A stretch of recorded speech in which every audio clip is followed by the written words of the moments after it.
Hello friends, this is Vikas and you are watching my channel Future Energy Sustainable Every Day. So, why we are paying the bills? Why not the sun pay our bills? Think it as an investment, not a liability. So if you think as an investment, it will get you 30 to 40% of returns what you will get in FDs, not even in FDs or in bonds or in mutual funds or in equity shares or any kind of investment what you are doing till now.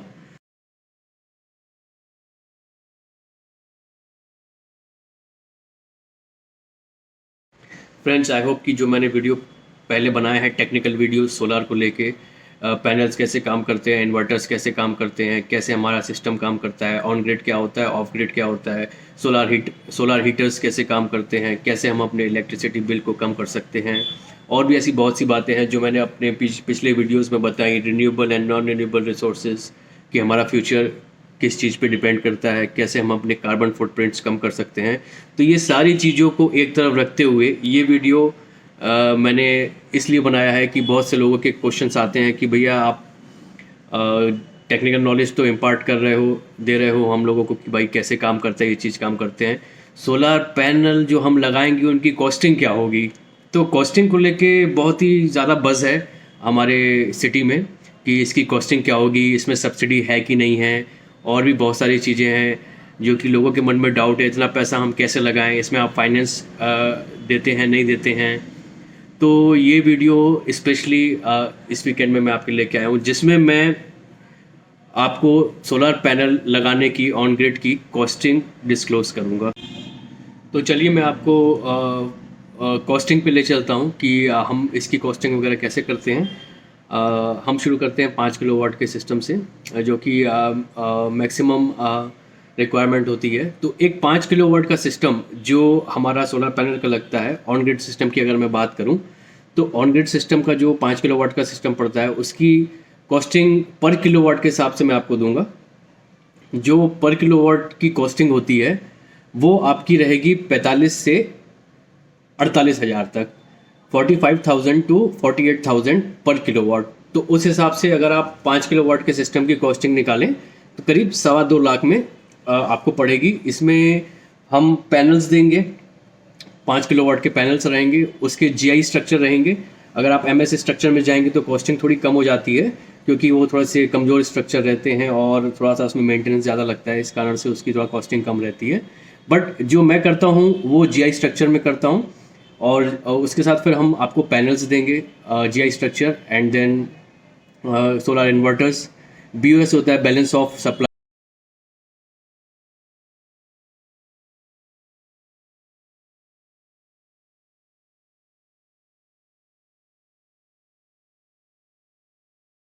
जिसमें AC DV, DC cables, AC cables, earthing करके देंगे हम आपको, earthing और उसके साथ lightning arresters, ताकि कभी फ्यूचर में कोई ऐसी लाइटनिंग स्ट्राइक हो या कोई बिजली की स्ट्राइक हो तो उससे हमारा सिस्टम्स सेफ रहे।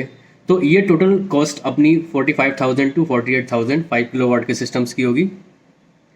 क्योंकि ये सिस्टम 5 किलोवाट का है इसलिए इसकी कॉस्टिंग इस हिसाब से रखी गई है 45 टू 48,000। जैसे जैसे सिस्टम अपना बढ़ते जाता है कि 8 किलोवाट 10 किलोवाट, ये 45,000 जो बेंचमार्क है इसकी कॉस्टिंग धीरे धीरे रिड्यूस होती जाती है। उसका भी मैं कारण बताता हूँ आपको ऐसा क्यों होता है। जैसे जैसे हम सिस्टम की कैपेसिटी बढ़ाते जाते हैं उसमें स्ट्रक्चर थोड़ा कम लगता है, ज़्यादा कम नहीं लगता, थोड़ा सा कम लगता है। और जो इन्वर्टर की कॉस्टिंग होती है खास उस पर इफेक्ट पड़ता है।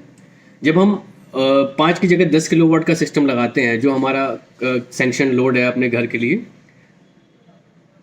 तो उसमें इन्वर्टर की कॉस्टिंग थोड़ी सी कम हो जाती है जिसके कारण ओवरऑल इफेक्ट आपका पर किलोवाट पे पड़ता है और ये कॉस्टिंग जाके बैठती है करीब 42 टू 43,000 के आसपास।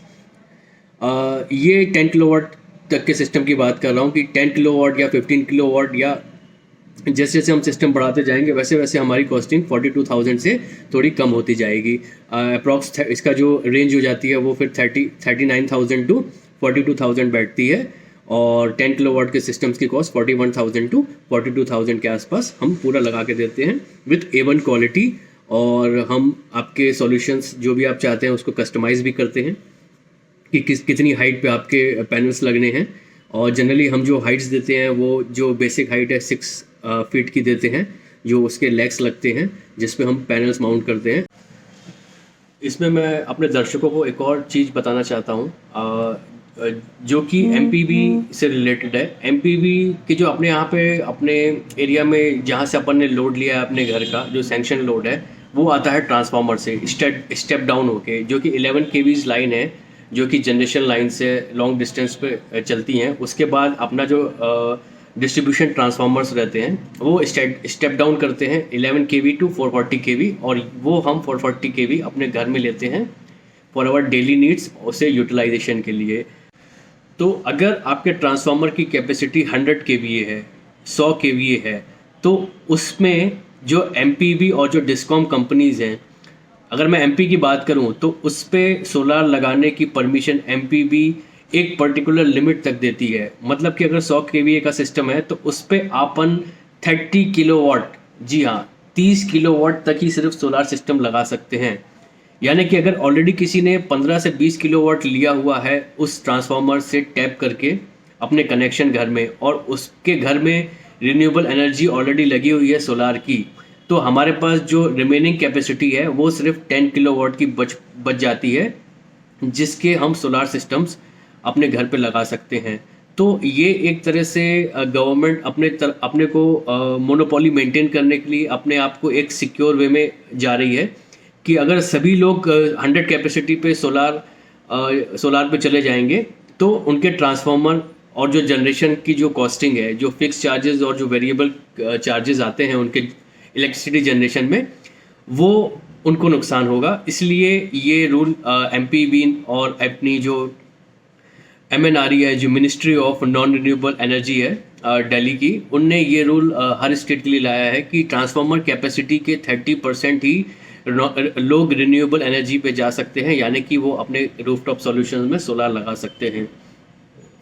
तो जिनने ऑलरेडी लगा चुके हैं सोलार वो तो सेफ हो गए हैं, और जिनने नहीं लगाए हैं तो हम वेट कर रहे हैं कि अगर वो 30% ट्रांसफार्मर की कैपेसिटी रीच हो जाती है तो वो लोग जिनने उस ट्रांसफार्मर से टैपिंग ली हुई है अपने घर में, वो सोलार नहीं लगा पाएंगे, क्योंकि वो ऑलरेडी ट्रांसफार्मर अपनी मैक्सिमम लिमिट जो रिन्यूएबल एनर्जी की है वो रीच हो चुकी है वहाँ पे।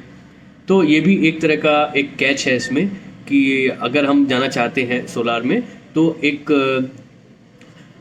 सर्वे करवाना पड़ता है हमको लाइनमैन से, ताकि हम ट्रांसफार्मर की कैपेसिटी निकाल सके और उसमें already existing renewable energy solar का लोड कितना है वो हम कैलकुलेट करके आपको उस हिसाब से आपको वो लोड कस्टमाइज कर पाएंगे।